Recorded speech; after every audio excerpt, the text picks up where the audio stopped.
Nesta casa eu me encontrei. Entrei e aqui dentro vi saída. Sim, foi nessa casa de amor que as benesses do labor cicatrizaram minhas feridas. Depois de muitos e muitos passes, estudo e a água da paciência, religar e religuei, filosofiquei, tomei ciência.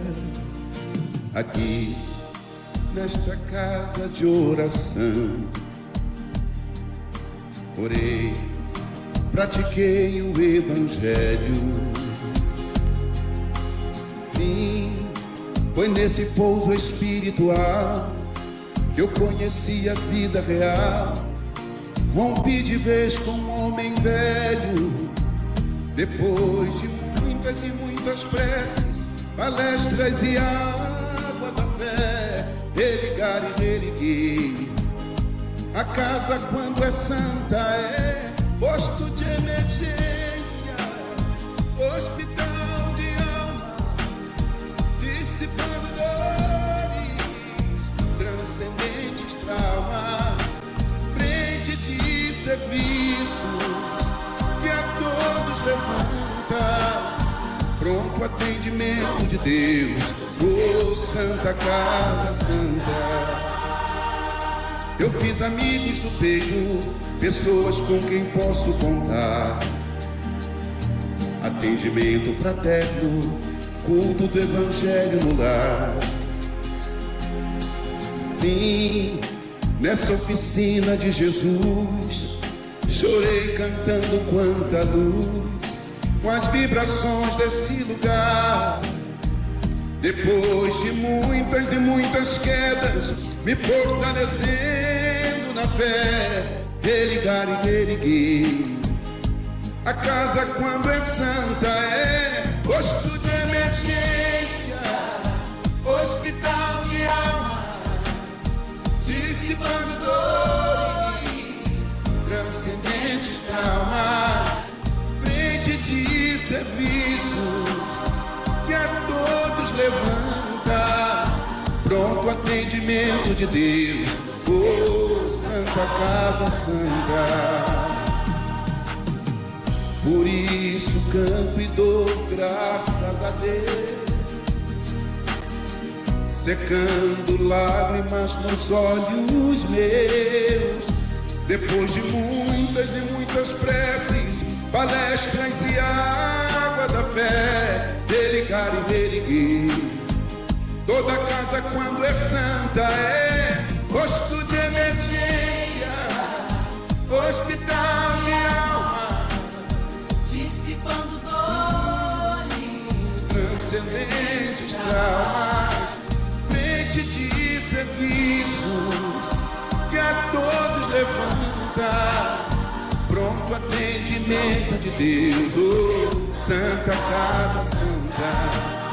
Posto de emergência, hospital de almas, dissipando dores, transcendentes traumas, frente de serviço que a todos levanta, pronto atendimento de Deus, Santa Casa Santa. Frente de serviços que a todos levanta, pronto atendimento de Deus, Santa Casa Santa.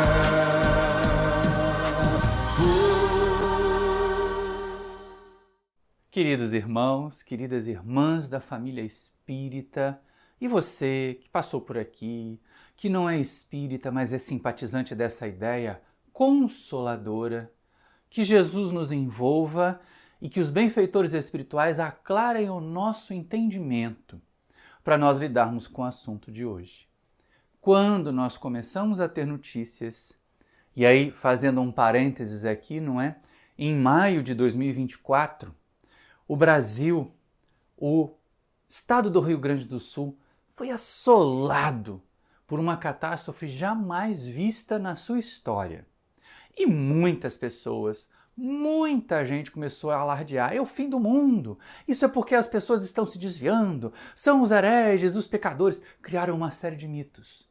Inventaram um Deus tão punitivo, que jogou aquela montoeira de água só para destruir a vida das pessoas. Você acha que Deus, que é apresentado para nós por Jesus, como o Pai nosso que está nos céus, que a doutrina espírita reconhece ser a causa primeira de todas as coisas, a inteligência suprema, se daria a essa atitude tão mesquinha? Mas muitas pessoas podem dizer, mas está lá, Jesus já havia previsto isso. Calma, calma. Realmente nós temos, numa das falas de Jesus no Evangelho, o chamado sermão profético. Um sermão, um dos últimos do Mestre, em que ele fala a respeito das transformações. É lógico que isso está dentro de um contexto de Jesus estar ali em torno do templo em Jerusalém, observar a grandiosidade das obras humanas, observar a expressão do orgulho humano nas suas obras materiais e falar que aquilo tudo ali poderia ser destruído e que ele reconstruiria em 3 dias. Era basicamente isso. E os discípulos ficaram surpresos. E os opositores ficaram enfurecidos. Que homem é esse que diz que vai derrubar o nosso templo e construir tudo em 3 dias? Eles não tinham entendimento, eles não compreendiam ainda a linguagem simbólica, figurada, de que Jesus se servia. Mas é interessante porque hoje, século XXI, muitos de nós ainda partimos dessa ideia punitivista de Deus. Como se Deus nos castigasse, Deus, nos castigasse pelos nossos erros, pelos nossos equívocos. E não como se uma lei muito maior, muito mais perene, estabelecesse que, em face dos nossos equívocos, as consequências são naturais. Deus não pune ninguém. Cada um de nós é que estabelece, no caminho que seguir, quais as consequências que vai ter. Ora essa, se eu resolver seguir por um caminho em que existe uma ponte que caiu e eu continuar caminhando por ela, ou acelerar o meu carro nela, eu não vou cair num abismo? Vou. Foi Deus que criou o abismo? Bom, do ponto de vista da natureza, sim. Mas não foi ele que me empurrou para o abismo. Não foi ele que me jogou no abismo. Eu é que escolhi aquele caminho equivocado e caí no abismo. Então é basicamente isso. Mas o sermão profético tira o sono de muita gente. Muita gente ainda fala em fim dos tempos. Ainda mais, como a gente tem notícia neste ano de 2024, talvez até mais intensamente, de guerras, de rumores de guerras, de ameaças de guerras, ou como nós estamos ainda atravessando, no momento que eu estou gravando esse vídeo, quantas ameaças de guerras que não aconteceram ainda que podem acontecer e quantas guerras que estão acontecendo e que a gente de vez em quando vira o rosto para o outro lado. Ah, eu não estou vendo mais não. Já tem 10 meses que essa guerra começou, já caiu no lugar comum, já não ocupa mais o noticiário. Não vou ligar para isso, vou seguir vivendo a minha vidinha. Enquanto o nosso mundo, este aqui que nós vivemos, tiver guerras, tiver fome, miséria, gente passando fome, gente que acorda num dia e não tem certeza se ao final do dia terá feito pelo menos 3 refeições. Se dirá uma refeição, como nós temos visto acontecer em alguns países em que a pobreza, a fome, a miséria, a praga, as pestes, as doenças. Ah, quando veio a pandemia então, quanta gente dizia que já era o fim do mundo ali, em 2020. E nós já estamos fechando 2024 no momento que eu gravo esse vídeo e o mundo não acabou ainda e nem vai acabar. Principalmente do ponto de vista material, não vai acabar. Ai, mas esses cataclismos? É porque nós não estávamos aqui. Mas se a gente parar para ver a história, se nós perguntarmos aos geólogos, o nosso planeta Terra já foi muito mais bagunçado, muito mais convulsionado, já teve cataclismos naturais muito mais intensos do que a chuvarada do Rio Grande do Sul, do que os terremotos e os vulcões que estão entrando em erupção agora. A Terra está se acalmando. Do ponto de vista geológico, do ponto de vista material, o planeta está se acalmando. Aí alguém pode dizer, ah, mas olha só esses eventos extremos do clima aí. Aí tem o nosso dedinho podre. Tem a nossa interferência negativa para que isso aconteça. E se a gente não mudar de caminho, a consequência vai cair naturalmente sobre a nossa cabeça, junto com as nossas casas, junto com uma chuvarada, junto com um monte de terra. Vai cair sobre a nossa cabeça. Pensando no sermão profético, vamos observar o que Jesus diz, porque as pessoas param no é o fim do mundo, é o fim dos tempos, e não leem o que Jesus diz. E não param para pensar no que Jesus diz. Guerra, fome, rumores de guerra, peste, não são os fins dos tempos. São sinal do começo do fim. Isso não é para apavorar ninguém. Não é começo do fim do mundo, mas é começo do fim de um ciclo muito difícil, de um ciclo muito duro, que pelo processo das dores, nós que aqui estamos vamos nos educar e promover as mudanças que são necessárias. A Terra só não é um planeta feliz porque os espíritos que estão encarnados nelas nós somos todos rebeldes. Ainda somos todos briguentos, egoístas demais. Se tivéssemos caminhado nos ensinamentos de Jesus há 400 anos, há 600 anos, hoje nós estaríamos vivendo num mundo paraíso. Mas estamos nesse aqui. Somos responsáveis por esse aqui. Alguém pode dizer, eu não destruí árvore, eu não desmatei, eu não poluí o mar. Nessa encarnação, cara pálida. Mas e nas outras? Quantos de nós fomos aqueles que entramos aqui no nosso Brasil dizimando as populações indígenas, cortando tudo que era árvore, fazendo com que os morros ficassem pelados? E aí quando vem a chuvarada, o morro cai em cima da gente. Podemos ter sido lá no passado. Mas não estou afirmando que seja, não. É só para nós pensarmos. Mas olha só o que diz Jesus no sermão profético, para que a gente possa realmente considerar isso. E eu ainda vou deixar os últimos 2 slides para nossa reflexão. Mas ele começa lá no versículo 3, né? Em Mateus, no capítulo 24 de Mateus, que é quando começa esse sermão profético, logo depois dele ter falado que demoliria o templo.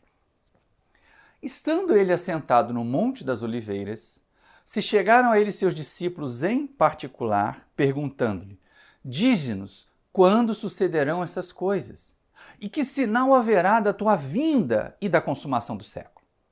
Respondendo, Jesus lhes disse, vede que ninguém vos engane, porque virão muitos em meu nome, dizendo, eu sou o Cristo, e enganarão a muitos. Haveis, pois, de ouvir de guerras e rumores de guerras.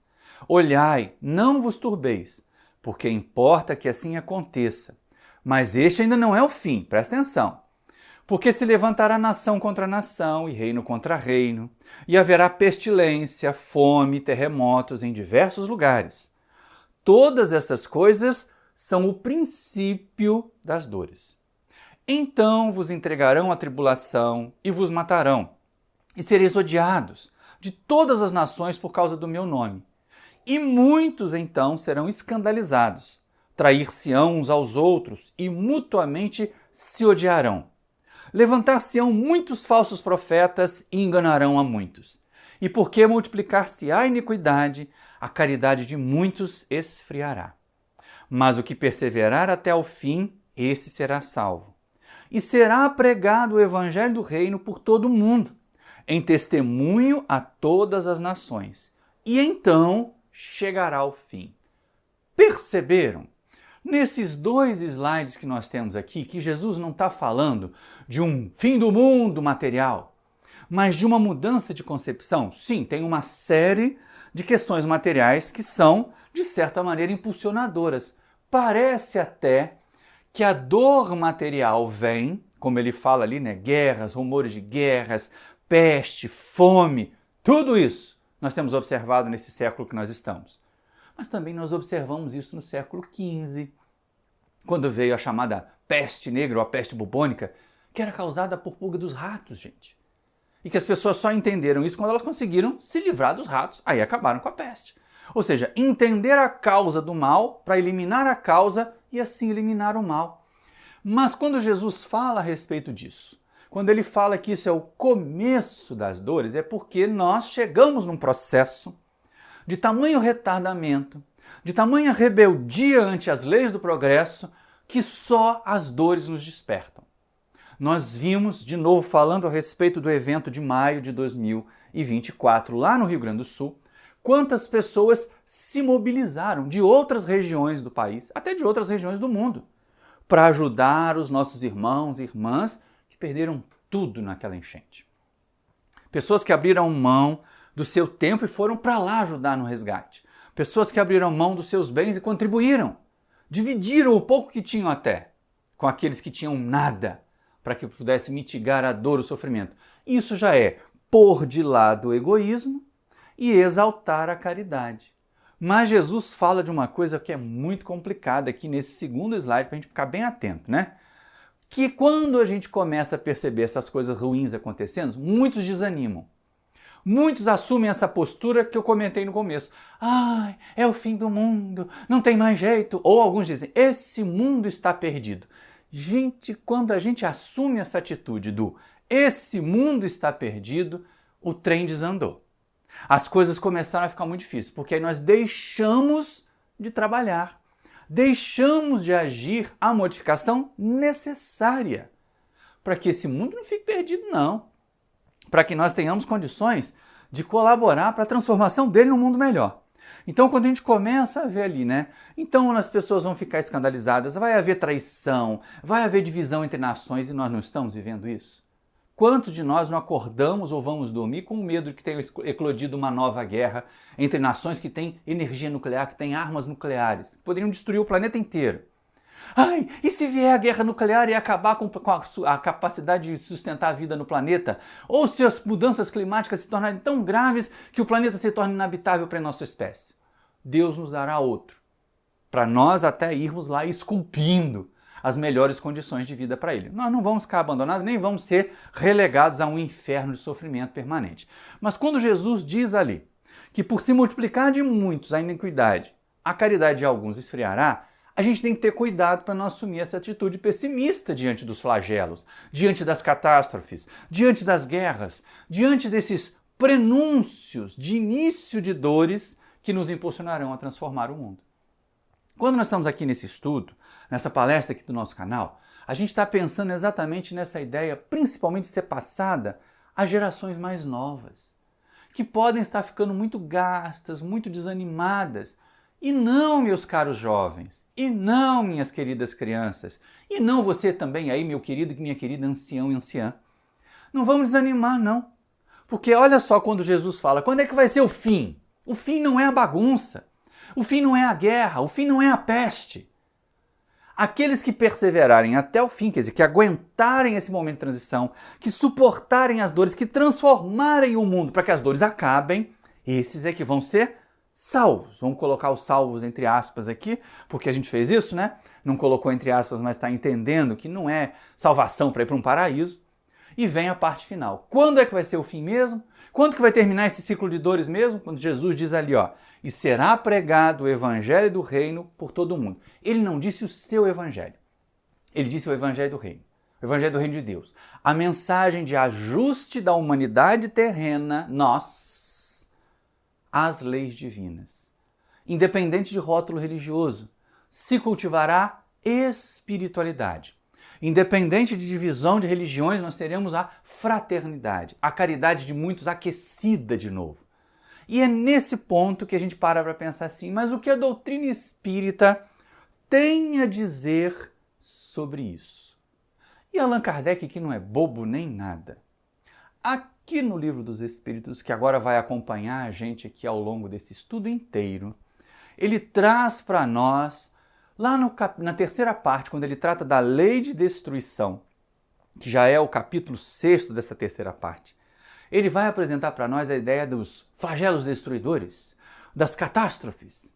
Tem na sequência, que não é assunto para o nosso estudo de hoje, as guerras, que nós também estamos vendo acontecer aqui no nosso momento presente. Nós somos testemunhas oculares da história de transformação do nosso planeta. Talvez nós, que vivemos esse século, estejamos testemunhando esse início das dores, que ainda vai demandar aí algumas décadas, talvez até alguns séculos, se nós formos muito lentos no evoluir, mas que vai demandar muito tempo, até que nós cheguemos a essa condição de um mundo melhor, de um mundo mais tranquilo. Mas até lá vem sempre aquela pergunta, gente, mas por que Deus está fazendo isso? Por que acontecem? Lembrem-se que eu falei no início do nosso estudo que, geologicamente, o nosso planeta está mais calmo hoje do que ele era milênios atrás. A diferença é que há milênios atrás nós não tínhamos nem história. Quem passou por isso, se estava na fase humanoide ali, nem pôde relatar isso. Não escreveu nas cavernas, não pintou nas cavernas. Uma catástrofe, um terremoto, um vulcão, não pintou. Então nós não sabemos como foram. Tem, lógico, os indícios geológicos de grandes movimentos de massa de terra, de terremotos gigantescos, de tempestades que duravam dias e dias e meses, porque o planeta estava muito quente, estava muito convulsionado ainda. Ou seja, nós acalmamos a Terra geologicamente falando. Mas ainda assim, aqui ou ali, num ponto ou no outro da Terra, ou até por causa da interferência humana, ocorrem cataclismos naturais, cataclismos piorados pela nossa interferência e pestes, doenças que, de certa maneira, se tornam pandemias. Olha nós falando de pandemia aí de novo, né? Como se fosse a pior de todas, essa de 2020 até 2022. Não, não foi. Essa nós conseguimos desenvolver vacina muito rápido. A pandemia do início do século XX matou muito mais gente. A chamada peste lá do século XIV, do século XV, matou muita gente, mas muita gente mesmo, né? Século XIV. Então a gente tem que estar bastante atento assim, não é a pior peste que nós vivemos. E alguém que estivesse lá no século XIV, no século XIII, vendo isso, ia dizer assim, nossa, é o fim do mundo. E o fim do mundo já aconteceu muitas vezes para muita gente e nunca foi o fim do mundo mesmo. Então Allan Kardec pergunta, qual a razão de ser disso? Por que nós, hoje, seres humanos encarnados na Terra, temos que lidar com os abalos da natureza? Vamos começar com os abalos da natureza. Não vamos pensar naqueles que nós criamos ou naqueles que nós agravamos, mas vamos pensar nos abalos da natureza. Quer dizer, um vulcão é um elemento natural, né? Um terremoto é um fenômeno natural. Uma tempestade é um fenômeno natural. Mas por que eles nos atingem? Por que eles nos causam tantas dores, tantos males? E aí começa a questão 737 do Livro dos Espíritos, em que Kardec pergunta para os amigos espirituais dessa forma. Com que fim fere Deus a humanidade por meio de flagelos destruidores? Para fazê-la progredir, dizem os espíritos, mais depressa. Já não dissemos ser a destruição uma necessidade para a regeneração moral dos espíritos? Que em cada nova existência sobem um degrau na escala de aperfeiçoamento? Preciso é que se veja o objetivo para que os resultados possam ser apreciados. Somente do vosso ponto de vista pessoal, os apreciais. Daí vem que os qualificais de flagelos, por efeito do prejuízo que vos causam. Essas subversões, porém, são frequentemente necessárias para que mais pronto se dê o advento de uma melhor ordem de coisas e para que se realize, em alguns anos, o que teria exigido muitos séculos. E essa é a parte que a gente tem que parar para pensar. Olhando aqui para os dois slides, a gente começa na pergunta, porque o Kardec ele faz uma pergunta como se nós seres humanos, fôssemos o centro, né? A razão de ser dos fenômenos. Por isso ele pergunta, por que fere Deus a humanidade por meio dos flagelos? Mas será mesmo que os flagelos existem para ferir a humanidade? É isso que os Espíritos nos ensinam. Nós não somos a última cereja no alto do bolo. Nós não somos o elemento principal. Ao contrário, um vulcão ele serve mais ou menos como a válvula de uma panela de pressão. Se não houvesse aquela erupção, talvez a pressão interna do planeta fosse tanta que o solo ou a crosta se racharia. Né? Como uma panela de pressão cuja válvula é tampada, ela acaba explodindo, jogando feijão para cima, jogando feijão no teto e assim por diante. Então a gente tem que ter muito cuidado em relação a isso. Esses flagelos vêm, né, para fazer progredir mais depressa. Aí alguém pode pensar assim, só pode ser doideira. Esses espíritos que responderam para Kardec estavam surtados, porque como é que pode uma coisa que destrói fomentar o progresso? Porque ela força a inteligência a progredir. Então aí é que está. Os flagelos iam acontecer de qualquer jeito, nós humanos estivéssemos aqui ou não. Eles são parte da lei da natureza. O que acontece é que quando nós sofremos o efeito desses flagelos, a nossa inteligência começa a trabalhar, né? A produzir progresso, a produzir tecnologia. Também me lembro que no começo, mais no começo ali de 2024, houve um terremoto em Taiwan. que destruiu alguns prédios muito antigos, mas os novos, aqueles que foram construídos depois de um outro terremoto que matou mais de 1.000 pessoas e que destruiu quase a cidade inteira, o país inteiro, né? Eles acabaram sendo construídos de uma forma a resistir a terremotos semelhantes àquele. E dessa vez o prejuízo foi menor. E dessa vez o prejuízo em vidas humanas também foi menor, porque nós aprendemos, nós caminhamos mais depressa. Se não tivesse acontecido aquele terremoto lá da década de 1990, talvez a engenharia, talvez a arquitetura não tivesse avançado tanto naquela região, a ponto de produzir prédios capazes de sacudir, mas não cair, não desmoronar em cima da gente, capazes de ter um peso ou um contrapeso dentro do prédio, né? Para compensar os balanços e as vibrações. Não é interessante a gente pensar dessa forma? Então é exatamente isso. A destruição vem porque ela faz parte da natureza. Aconteceria de qualquer jeito. A chuva cairia, nós estivéssemos ali ou não. Nós tivéssemos construído casa à beira do rio ou não. O problema é que a casa foi destruída porque ela estava na beira do rio. Nós é que colocamos a casa lá. E aí o Espírito fala aqui no segundo slide, né? É preciso que a gente veja qual é o objetivo. Primeiro, manter em harmonia as condições do planeta, manter as tensões que existem entre a crosta terrestre, a nossa atmosfera e o nosso núcleo do planeta ainda líquido em equilíbrio. É isso que esses fenômenos naturais todos têm a ver. Mas eles podem ser piorados por nós, principalmente os da atmosfera, com esses eventos extremos do clima, que nós afetamos muito significativamente. Então vêm os prejuízos, vêm as subversões, vêm as mudanças, elas são necessárias. E o que isso traz de resultado para nós? Aí é que a gente tem que pensar.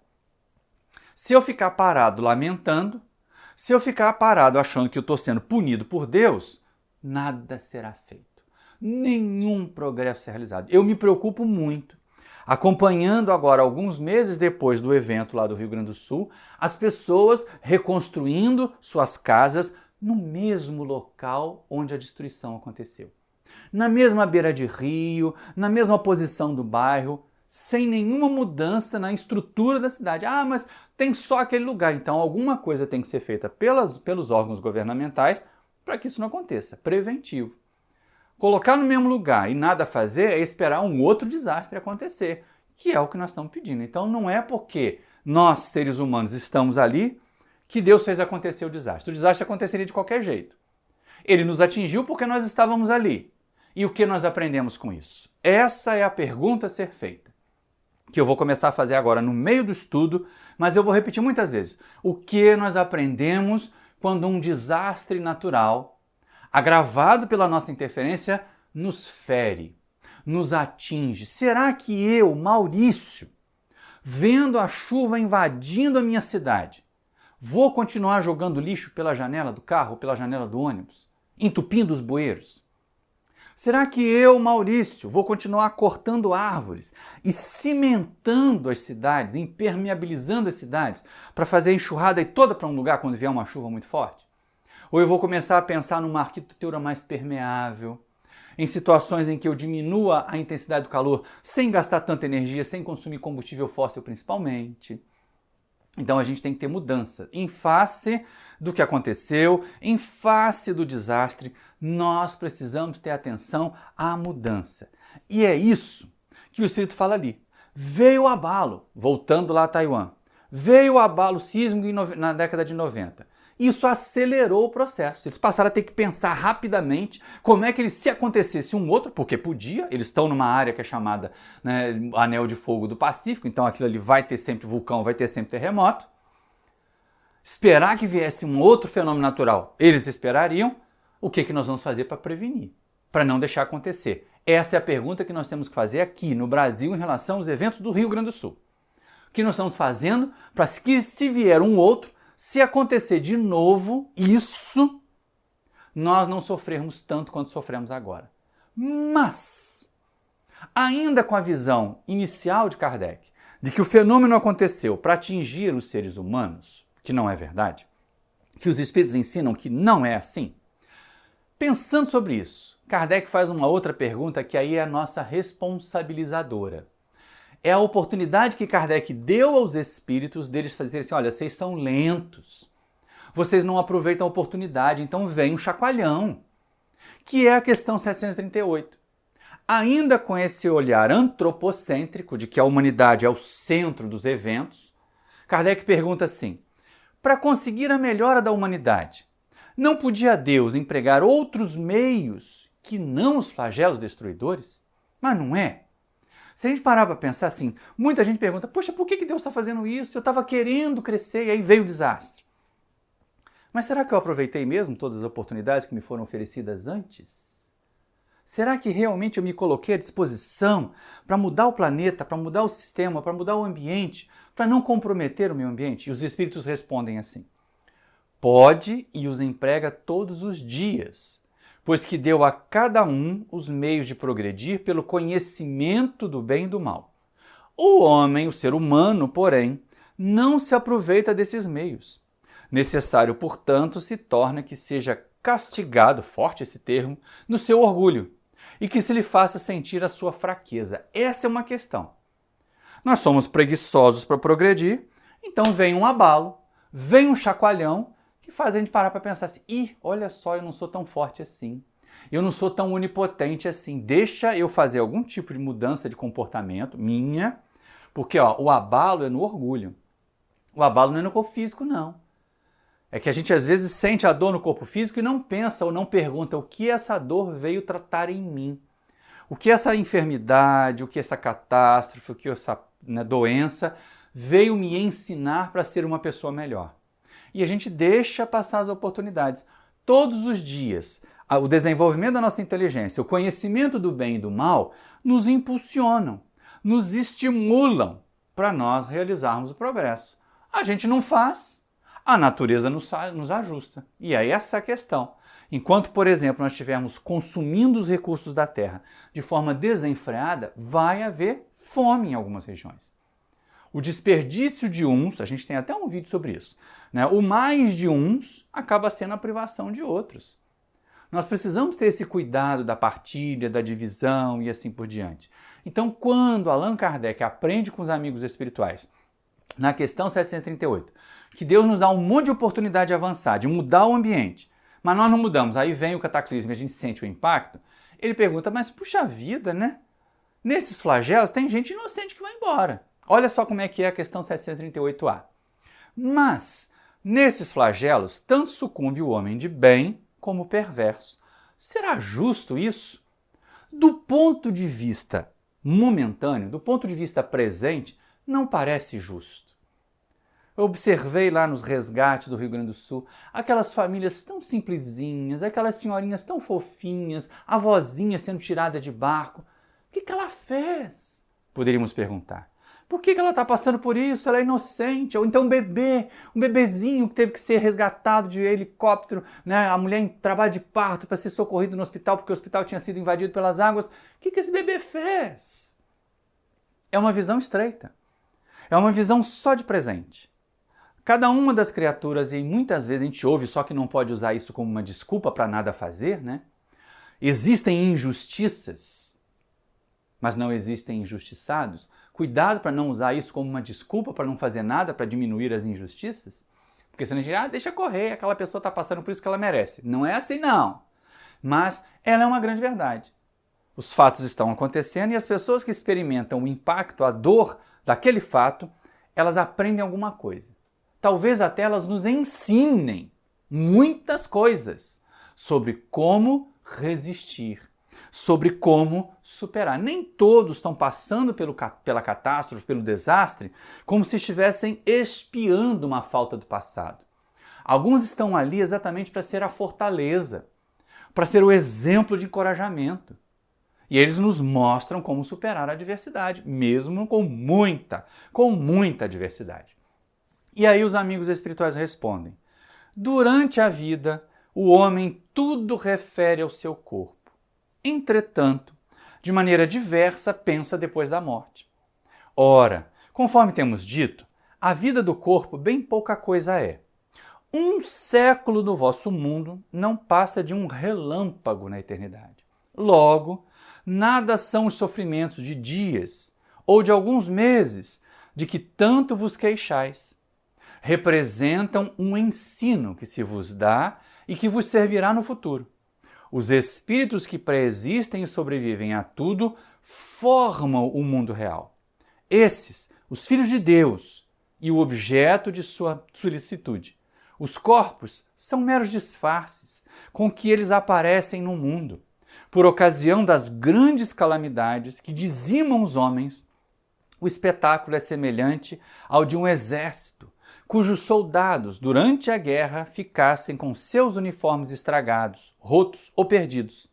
O general se preocupa mais com os seus soldados do que com os uniformes desses. É lógico que tem essa metáfora aqui da guerra e dos soldados, mas é interessante a gente perceber que, muito frequentemente, quando nós estamos encarnados, nós referenciamos tudo ao corpo, tudo ao momento presente. Mas, às vezes, um dano ao corpo, uma limitação no corpo, é um estímulo para que o espírito cresça e floresça. O espírito Jesus Gonçalves, que experimentou a hanseníase por tanto tempo e que ainda hoje trabalha no mundo espiritual, nos ajudando, nos orientando, ele agradece tantas e tantas vezes por aquele momento. E quantos de nós que passamos por momentos difíceis aprendemos. Lá no livro Nosso Lar, tem um encontro de André Luiz com um antigo devedor do seu pai, que o pai levou à falência. E aí o André Luiz chega perto dele, cheio de dificuldade, cheio de receio, de vergonha, pedindo desculpas pelo pai. E aí o rapaz responde assim, o Silveira: não, aquilo que seu pai fez acabou resultando em benefício para mim. Eu cresci, eu aprendi. É lógico que materialmente foi uma dor muito grande. Mas como espírito, como pessoa, eu me fiz melhor. E é exatamente isso que os amigos espirituais nos dizem aqui. Abre mão, para de se olhar como centro. E olha lá para o futuro. Gente, um século no nosso tempo é um relâmpago na eternidade. Ou seja, daqui a 500 anos, nós vamos olhar para as dores desse momento e assim, que bom que eu fui inteligente o bastante para não ser o causador dessas dores. Tá? E assim eu consegui passar por elas. E assim eu consegui superá-las. E assim eu cresci com elas, eu ajudei os outros e assim por diante. E essa é uma questão importante. E para tirar a gente do centro mesmo, Kardec faz mais uma pergunta e os espíritos respondem mais uma vez, tirando a gente do centro. Na 738b, a abordagem do codificador é a seguinte: mas nem por isso as vítimas desse flagelo deixam de ser. Mas não é. Quer dizer, as casas que caíram, as pessoas que desencarnaram, desencarnaram. Passaram por aquele momento. Sejam elas hoje inocentes ou não, são responsáveis, estão aprendendo, estão passando pela dor. Verdade, olha o que o Espírito responde. Se considerasseis a vida qual ela é, e quão pouca coisa representa com relação ao infinito, menos importância lhe daríeis. A física, a vida física. Em outra vida, essas vítimas acharão ampla compensação aos seus sofrimentos. Aí vem a condição. Se souberem suportá-los sem murmurar. Ou seja, não basta sofrer. Tem que aprender com o sofrimento. Meu amigo, minha amiga que está me assistindo, se você passou por algum processo de catástrofe natural ou está passando por alguma tragédia pessoal, em vez de lamentar porque Deus está fazendo isso comigo, pergunte assim, o que eu posso aprender com esse momento de dor? Eu atravessei alguns momentos bem difíceis na saúde do corpo físico ainda nesse ano de 2024. E a pergunta que eu me fazia assim, o que eu posso aprender aqui? A deixar de ser o grande cuidador e me permitir ser cuidado pelos outros, o que significa baixar o orgulho, né? Lutar contra essa posição orgulhosa de achar que a gente é capaz de resolver tudo e nós não somos. Nós precisamos uns dos outros, nós temos necessidade de cooperação. Então, é aprender sem murmurar. O que não quer dizer, fica assim, eu estou passando por isso porque Deus quer. Deus não quer ninguém sofrendo. Deus quer que a gente haja, quer que a gente se movimente para superar as consequências do mal que nos atinge. E aí, nessa questão, o Kardec vai fazer um comentário muito interessante. Ele vai fazer uma abordagem que é muito bonitinha, porque assim, é uma reflexão do codificador. Ele entendeu finalmente, aqui no Livro dos Espíritos, que nós, seres humanos, não somos o centro, a causa dos fenômenos naturais, a causa das catástrofes, né? Ou razão de ser, embora possamos muitas vezes ser o agravante dessas catástrofes. Quando nós, por exemplo, numa pandemia, saímos por aí fazendo aglomeração, nós aumentamos a contaminação, nós pioramos a situação. Ou quando lá no século XIV nós não usávamos os recursos de higiene necessários para manter a peste longe do nosso ambiente doméstico, principalmente, cheio de ratos, cheio de pulga de rato que nos picavam, e era aquela coisa horrorosa. Gente, eu estou assistindo uma série que fala desse momento, que realmente pensa assim, que bom que nós já passamos por essa fase, ó, já vai fazer 800 anos, porque que dificuldade viver na Idade Média. Que dificuldade viver naquele período em que nada se conhecia a respeito de saúde, que nada se conhecia a respeito de higiene. Mas olha o comentário de Kardec. Venha por um flagelo a morte, ou por uma causa comum, ninguém deixa por isso de morrer, desde que haja soado a hora da partida. A única diferença é que em caso de flagelos é maior o número que parte ao mesmo tempo. Se pelo pensamento pudéssemos elevar-nos de maneira a dominar a humanidade e a abrangê-la em seu conjunto, esses tão terríveis flagelos não nos pareceriam mais do que passageiras tempestades no destino do mundo. E aí, olha só, adequa, né? Chega finalmente àquela posição assim, isso é parte de uma situação muito maior do que nós humanos. É isso que a gente tem que ver. A única coisa que causa grande comoção é que durante os flagelos, imagina lá no terremoto de 2004, na tsunami de 2004, 300 mil pessoas desencarnaram. Aí a gente pensa assim, não! Ou então durante uma peste, 700 mil pessoas desencarnaram no Brasil. Oh! Né? É a quantidade que faz parecer muito grave. Mas, se nós somarmos todo mundo que desencarnar de causas naturais, vai dar mais de 700 mil, num dia. Porque o mundo está passando por transformações. Então, o que Kardec percebe aqui é o seguinte, olha, nós não somos o centro, a causa original. Nós podemos ser agravantes. E é esse cuidado que nós temos que estar atento aqui. É isso que a doutrina espírita tem para nos chamar a atenção. E aí Kardec pergunta, para que serve isso? Para que servem os flagelos destruidores? Mas não é, nós não perguntamos isso. Volta a Taiwan e vê, olha, reconstruíram de forma melhor, mais sólida. No Japão a mesma coisa. Me pergunto se no Brasil nós vamos fazer a mesma coisa. Reconstruir de uma forma mais sólida, de uma forma que resista mais, que nos eduquemos para não ser os causadores, os provocadores, os assoreadores dos rios que vão fazer os rios encher e entrar nas nossas casas. Essa é a pergunta a ser feita. Como nós vamos trabalhar a reconstrução? O que nos ensina o flagelo? É o que Kardec pergunta. Tem os flagelos destruidores utilidade do ponto de vista físico, não obstante os males que ocasionam? E os espíritos respondem, sim, muitas vezes eles mudam a condição de uma região, mas o bem que deles resulta, só as gerações vindouras o experimentarão. E essa é uma questão que a gente tem que ter cuidado. Nós podemos ser essas gerações vindouras. Nós podemos ter sido dos que desencarnaram lá no tsunami, nós não aqui falando, né? Mas alguém que desencarnou lá no tsunami de 2004, pode reencarnar daqui a umas 2, 3 décadas e pegar aquela região mais preparada. Como muitos dos que desencarnaram há 30 anos lá em Taiwan, podem agora ser das crianças que sobreviveram com certa facilidade naquele momento do terremoto que aconteceu no ano de 2024. Então, é para gerações futuras. A gente tem que olhar por uma margem maior de tempo. Se eu olhar hoje, e eu ainda estou em 2024, o que aconteceu no Rio Grande do Sul foi terrível. Se eu olhar daqui a 20 anos e nós houvermos aprendido alguma coisa com essa catástrofe, e tivermos feito uma reconstrução para melhor, e tivermos nos tornado pessoas mais amorosas, caridosas, fraternas, nós vamos dizer assim, puxa vida, olha como aquele desastre aproximou as pessoas. Muitos imaginavam, muitos de nós, aí falando agora não de catástrofe, mas de uma peste, muitos de nós imaginamos que a pandemia de 2020 e 2021 nos aproximaria, nos faria mais fraternos, nos faria mais tolerantes. Infelizmente, parece que muita gente ainda não aprendeu essa lição. E eu espero que nós não tenhamos que passar por outras pandemias para aprender a ser mais fraternos, mais amorosos, a dividir mais, a entender que o ganho material, que a economia não pode estar baseada no lucro apenas, mas ela deve estar baseada no bem-estar de todos.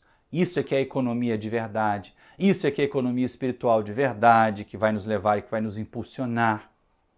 E aí, lógico, se do ponto de vista material ele produz para as novas gerações melhoras, para nós hoje, aí é imediato. Do ponto de vista moral, ele traz lições, que é o que Kardec pergunta. Não serão os flagelos igualmente provas morais para a criatura humana, para o homem, por porem-no a braços com as mais aflitivas necessidades, mas não é.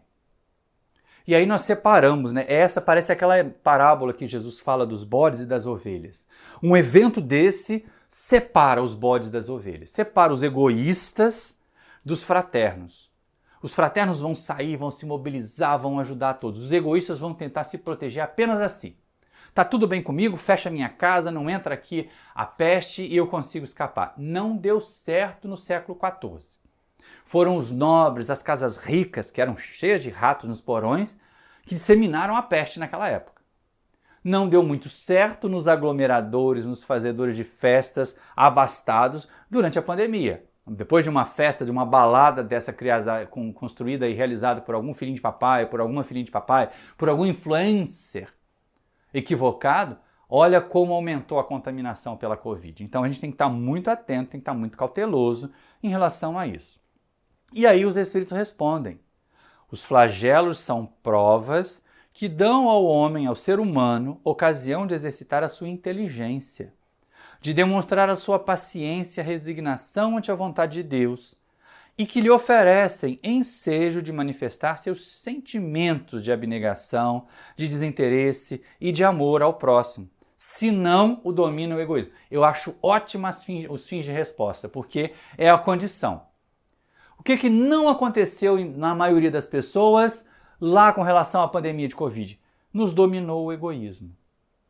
Mas nós deveríamos ter aproveitado para exercitar mais caridade, mais fraternidade, mais abnegação, mais desinteresse material, mais amor pelo próximo. Alguns fizeram, com o sacrifício da própria vida. O pessoal da área médica, da área da saúde, fez e passou por dificuldades, e quantos desencarnaram são considerados baixas dessa guerra contra a Covid. Mas e outros de nós? E aqueles que desviaram dinheiro dos respiradores? E aqueles que fizeram licitações fraudulentas? Não demonstravam egoísmo? Então é sempre assim, olha, a lição está posta. Cabe a nós escolher o aprendizado. E cabe a nós não agravar. Aí não agravar já é uma grande conquista. Mas será que tem um jeito de eu evitar? Pensemos, pandemia de Covid. Qual era a sugestão de todos, antes mesmo de se desenvolver qualquer vacina e da suposição de remédio que não existia na época? Que nós pelo menos lavássemos as nossas mãos. Era o contato, eram as gotículas, que nós usássemos máscaras. E hoje, passado esse momento mais grave, quanta gente tem doença respiratória e não volta a usar máscara? Ah, é só uma gripezinha. Não é, gente. Pode ser uma outra doença mais grave, pode ser alguém que esteja suscetível e nós vamos transmitir. Aquela doença que para nós é só um resfriadinho, para outra pode ser causa da morte. Mas o nosso egoísmo muitas vezes, nos pressiona. E aí Kardec pergunta, eu posso evitar? Eu posso me poupar das consequências dessas catástrofes todas? É a questão 741. Olha que linda a pergunta e mais bonita ainda a resposta dos Espíritos. Dado é ao homem conjurar, quer dizer, evitar os flagelos que o afligem, resposta dos Espíritos, em parte é. Não, porém, como geralmente entendem. Muitos flagelos resultam da imprevidência do homem. À medida que adquire conhecimento e experiência, ele os vai podendo conjurar, isto é, prevenir, se lhe sabe pesquisar as causas. Contudo, entre os males que afligem a humanidade, alguns há de caráter geral, que estão nos decretos da providência, e dos quais cada indivíduo recebe mais ou menos o contragolpe. A esses, nada pode o homem opor, a não ser a sua submissão à vontade de Deus. Esses mesmos males, entretanto, ele muitas vezes os agrava pela sua negligência. E é aí que entra a parte final aqui, olha para cá na parte final, que é muito importante. A gente pode evitar, de certa forma, por exemplo, um terremoto a gente não pode evitar, a gente pode até tentar prever, diminuir o impacto. Um tsunami, agora tem sinais, tem alarmes sonoros que avisam de tsunamis. Tudo isso a gente pode fazer, que é uma forma de prevenir, de diminuir o impacto, mas evitar que aconteça a gente não pode. Outros ao contrário. Como é fruto da nossa interferência a gravidade deles, volto à questão das questões climáticas. Nós, humanidade terrena do século XXI, estamos empurrando o nosso planeta para um caos climático. Os negacionistas disso podem até desencarnar mais cedo, porque eles são muito mais maduros, tendem a ser mais velhos e tendem a não acreditar naquilo que estão vendo, naquilo que está atingindo. Eu ainda imagino quantas pessoas lá do Rio Grande do Sul dizem assim, isso aqui já aconteceu em 1941, não tem a ver com aquecimento global. Tem! Porque, olha, de 1941 para 2024, nós passamos um longo período de calmaria e de 2023 para 2024 já foram várias catástrofes na mesma região. Então, se não está mudando de intensidade, porque pode ser uma intensidade parecida, está aumentando a frequência causada pela nossa interferência. Então, ali, esses mesmos males, esses que nós observamos, que nós não podemos evitar, muitas vezes são agravados pelos nossos erros, pela nossa impertinência, pelo nosso consumo excessivo. E aí é um chamado para que nós mudemos de comportamento. E aí vem um comentário que eu acho interessante, que Kardec faz, para nós já nos encaminharmos para o encerramento desse nosso estudo e deixar uma proposta de trabalho. Que mudança de comportamento simples eu posso fazer a partir de hoje, a partir de assistir a este vídeo que está sendo divulgado hoje no YouTube, que vocês estão tendo acesso, né? Que mudança eu posso fazer? Eu jogava papel pela janela, ou então eu não separava o lixo, colocava tudo junto e ia parar num lixão. Será que eu posso fazer coleta seletiva do lixo no meu bairro, na minha rua, no meu condomínio? Será que eu posso, consumir menos, reciclar mais? Evitar determinados elementos que sejam muito nocivos à natureza? Só isso já vai mudar e muito a intensidade, tá, gente? Pode não mudar o fenômeno, mas pode mudar em muito a intensidade deles e o impacto que ele tem em nós. Mas, como os Espíritos disseram que nós podemos conjurar ou evitar as causas, como fazer isso? O que nós temos que aprender para fazer isso? E aí é Kardec quem nos elucida. Ele diz o seguinte: na primeira linha dos flagelos destruidores naturais e independentes do homem, devem ser colocados a peste, nem tanto, né, cara pálida? A fome, nem tanto, né? As inundações, as intempéries fatais às produções da terra. Não tem, porém, o homem encontrado na ciência, nas obras de arte, no aperfeiçoamento da agricultura, nos afolhamentos e nas irrigações, no estudo das condições higiênicas, meios de impedir ou, quando menos, de atenuar muitos desastres? Certas regiões, outrora assoladas por terríveis flagelos, não estão hoje preservadas deles? Que não fará, portanto, o homem pelo seu bem-estar material, quando souber aproveitar-se de todos os recursos da sua inteligência? E quando, presta atenção, aos cuidados da sua conservação pessoal, souber aliar o sentimento de verdadeira caridade para com os seus semelhantes. É o codificador, no século XIX, nos chamando a entender e a agir com inteligência, mas também com sentimento de verdadeira caridade, para mudar o ambiente em que nós estamos, para alterar essas mazelas que nós vemos acontecer, que nós lamentamos e que algumas vezes, quando elas não nos atingem, nós viramos os olhos, nós viramos as costas, não queremos ver. Não é comigo não, isso foi lá em Taiwan. Mas pode acontecer um desastre aqui. O Rio de Janeiro mesmo, de onde eu falo para vocês, é frequentemente assolado por desastre, ali na região serrana. Mas também temos visto enchentes, temos visto no litoral de São Paulo. Quer dizer, por que a gente não trabalha mais para mudar isso? Por que não se pensa mais numa engenharia, numa arquitetura que seja harmoniosa com a natureza? Que entenda quais são as intempéries, quais são as formas da natureza reagir e nós não agravarmos. Se dá para caminhar, se dá para ir de bicicleta, não vai de carro. Principalmente o carro que queima combustível fóssil. Agora tem os carros elétricos. Mas aí de onde é que vem essa energia, né? Se precisar ligar uma termoelétrica para eu ter energia para carregar o carro, eu estou poluindo do mesmo jeito. A gente tem que ter muito cuidado em relação a isso. Mas, fechando isso, nós não vamos evitar os cataclismas, as catástrofes naturais. Mas nós podemos diminuir muito a gravidade das consequências com atitudes bem pequenas de preservação, de respeito à natureza, de cuidado com o ambiente em que nós estamos e de prevenção. Ora, se eu sei que uma determinada encosta é dada a desmoronamentos, eu não posso construir casa ali. Eu não posso achar natural que uma criatura empobrecida só tenha aquela região para construir o seu barraco. Nós, enquanto coletividade humana, precisamos agir, precisamos realizar mudanças, dividir mais, ser mais fraterno, mais amoroso. Recurso da inteligência é a primeira parte, mas inteligência sem amor vira perversidade. Porque o egoísmo dita as nossas regras. A minha casa, a minha mansão é inabalável. Então eu estou pouco me lixando se vai chover e invadir a casa do outro. Não é assim. A dor do próximo acaba repercutindo em nós. A miséria em torno de nós aumenta a violência, que acaba nos atingindo. A doença em torno de nós, por mais egoístas que nós sejamos. Como eu estava falando, eu estava assistindo a uma série da Netflix sobre esse momento lá da chamada peste bubônica ou da peste negra da Idade Média. Um monte de rico egoísta se reuniu, se isolou da cidade e eles acabaram passando aperto do mesmo jeito. Acabaram sendo vitimados do mesmo jeito. Então o egoísmo não leva ninguém a lugar nenhum. Vençamos o nosso egoísmo. Tiremos a lição da dor. O que essa dor veio me ensinar?